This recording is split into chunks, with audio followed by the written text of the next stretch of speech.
नमस्कार, प्रणाम। और आज एगो बहुत ही दुख के बात बा।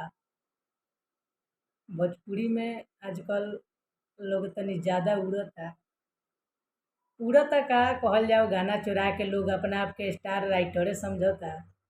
आई छोट छोट लड़का के गाना उठा लेता लोग। आज एगो प्रमोद भैया के गाना आयल ह, सलाई के खोखा ह। ओने खेसारियो भैया के गाना आयल ह, सलाई के खोखा ह।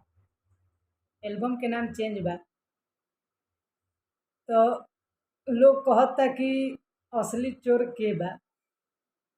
हमनी के अभी नया नया राइटर बानी, सो हमनी के गाना केहू के चोराम से तो हमनी के आगे बढ़े के कोनो उम्मीद ना लौकी। देखल जाओ तो ए घड़ी स्टारे राइटर बनता लोग, आ गाना लिखे के कुछ ढंग है ही नइखे। यहाँ तो गलती कइले बारे VR वर्मा, एगो म्यूजिक डायरेक्टर बारे।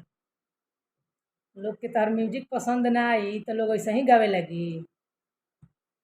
भैया भेजले रहे, प्रमोद भैया भेजले रहन म्यूजिक करे खातिर VR वर्मा लगे। शायद म्यूजिक पसंद ना आयल होखी।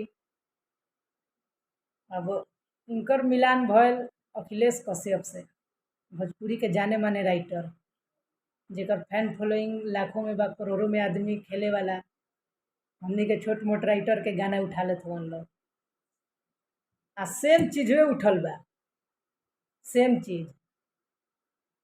भतार तो साल यार तो सलाई समोसा के चोखा रहे, भतार तो सलाई के खोखा बा। ई गाना हम जनवरी लास्ट तक ले देले रही प्रमोद भैया के। फिर 2-4 महीना हो गए तो कहनी कि भैया ई गाना रिकॉर्ड करी। रिकॉर्डिंग भयल। VR वर्मा लगे गयल म्यूजिक करेला। ना पसंद आयल, म्यूजिक ना लेवल गयल। आर्या शर्मा जी म्यूजिक कैले एकर। और उनकर मिलान भयल अखिलेश कश्यप से, गाना उठवा देले। आज स्टार बनता लो अपना आप के। आ कहता लो 5 महीना 6 महीना, आ यहाँ कोई महीना से गाना दे के आदमी बैठल बा। रउआ लोग के लागत होके बताई कि हमनी के गाना उठावे लायक बानी सो, केहू के गाना चुरा ली सो कैसे। कितना लोग कहता कि के है इरशाद बेदर्दी, आज तक ले जानते ही नहीं कि इरशाद बेदर्दी नया नाम बा। तो 2 गो गाना पहले छूटल बा। आरा के लइकन से काहे ला जालू, हम डाइन हई तू ओझा हऊ, ऐसन करके गाना बा।